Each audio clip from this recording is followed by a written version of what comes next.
Here's a fun fact. Did you know Nifty and Sensex reached new all-time highs last week? Hey everyone, good morning. Welcome to Kotak Securities Fundamental Podcast. This is Rini Mehta, and let's dive into what's been happening into the markets and what to look ahead.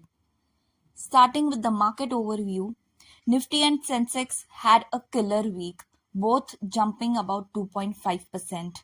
These indices, which track the top companies, hit new all-time highs. This means investors are feeling really good about things right now. Everyone's pretty pumped up about the government backing the economy, especially the manufacturing sector in the upcoming union budget.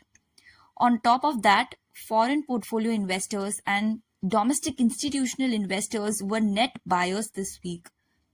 In simple terms, they bought more stocks than they sold, which is always a good sign. Moving forward, all eyes will be on broader economic trends, inflation, and global geopolitical issues. Coming to the global news, in the US, Treasury yields, basically the return on government bonds, were slightly up. Investors are eagerly waiting for the latest personal consumption expenditure price index, the Fed's favorite measure of inflation.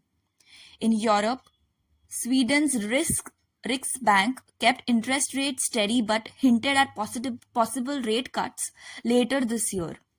Interesting times ahead. Yeah. In Asia, the yen crossed the 161 mark against the dollar for the first time since 1986. That's a big deal for international trade and currency markets, guys.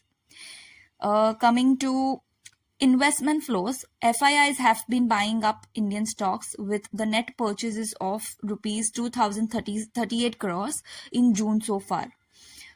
In other emerging markets, it's been a mixed bag.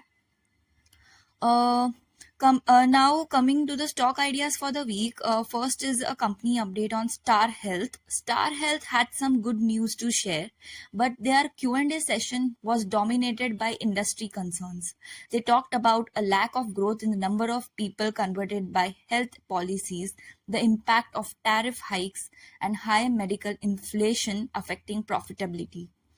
Despite these challenges, Star Health is pushing for growth, planning to add 1 lakh new agents next year, bringing the total to 7 million.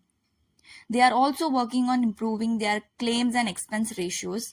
We still like their stock and have an ad rating with a target of rupees 625. Lastly, our pick of the week is Jindal Steel and Power.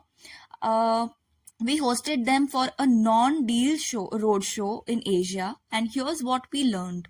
Their growth projects are on track, which will boost their steel business over the next couple of years. Secondly, higher steel prices and lower coking coal costs should improve their margins soon.